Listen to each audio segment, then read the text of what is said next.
Perkenalkan, nama saya Nicholas Saputra Luban Batu, kelas 10 IPS 5.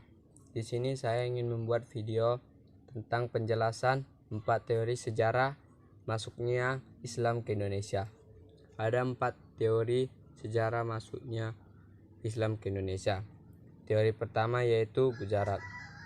Teori ini yang ditetuskan oleh G.J.W. Rewes yang lantas dikembangkan oleh anggota-anggotanya yang pada abad ke-13 Masehi. Sedangkan Gujarat datang melalui selatan Melaka yang menjalani kota dengan orang-orang lokal di bagian barat Nusantara yang kemudian melahirkan kesultanan mereka Pasai sebagai kerajaan Islam pertama di Indonesia. Selalu satu bukti yang mendukung teori ini adalah ditemukan Mahkamah Malik As-Saleh dengan angka 1297. Namun nama aslinya Malik As-Saleh. Sebelum masuk Islam adalah Marasilu. Ia merupakan pendiri Kesultanan Samudra Masehi di Aceh. 2. Teori Parsia atau Iran. Teori bahwa ajaran Islam masuk ke Nusantara dari bangsa Persia atau wilayah kemudian menjadi negara Iran. Pada abad ke-13 Masehi didukung oleh Umar Amir Hussein dan Husain Dijat-Ningrat, Abdur Misno dan Recipto Tugod-Seletion. Hukum Islam di Indonesia 2016 menulis di Janingrat terdapat bahwa tradisi dalam kebudayaan Islam di Indonesia memiliki persamaan dengan Persia. Salah satu contoh adalah seni kaligrafi yang terdapat pada batu-batu nisan tercocok Islam di Nusantara. Ada pula budaya tabot di Bengkulu dan tabik di Sumatera Barat. 3. Teori Cina. Penyebaran Islam di Indonesia juga diperkirakan masuk dari Cina. Ajaran Islam berkembang di Cina pada masa dinastis Tang 618 sampai 905 Masehi, dibawa oleh panglima muslim dari kaligrafan dan mitnah masa era Khalifah Ustadz bin Affan, yakni Sa'd bin Abid Wasah. Kanton pernah menjadi pusat para panglima muslim dan Cina. Bukti lain adalah banyak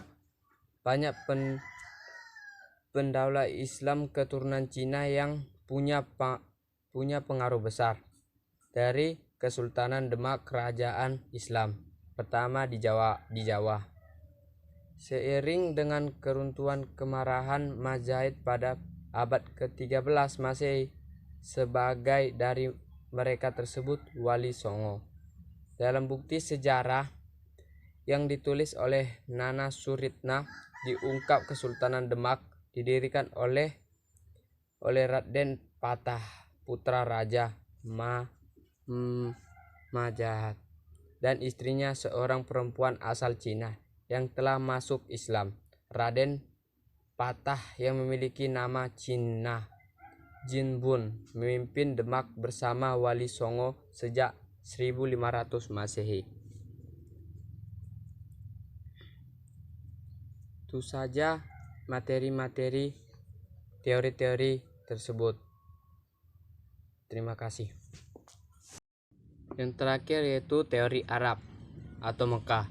Teori selanjutnya tentang masuknya Islam di Indonesia diperkirakan berasal dari timur tentang tempat Arab.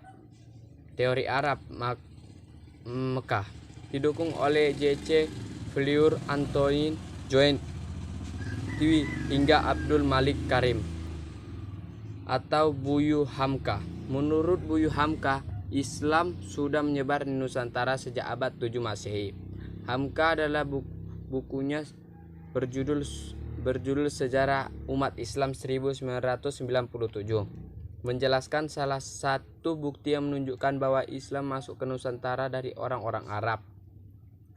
Bukti yang diajukan Hamka adalah naskah kuno dari Cina yang menyebut bahwa kelompok bangsa Arab telah memukimkan di kawasan pantai barat Nusa Sumatera pada 627 Masehi. Di kawasan yang pernah dikuasai kerajaan Sriwijaya itu juga ditemukan nisan kuno bertulis nama Syekh Rukonodinda, wafat tahun 672 Masehi.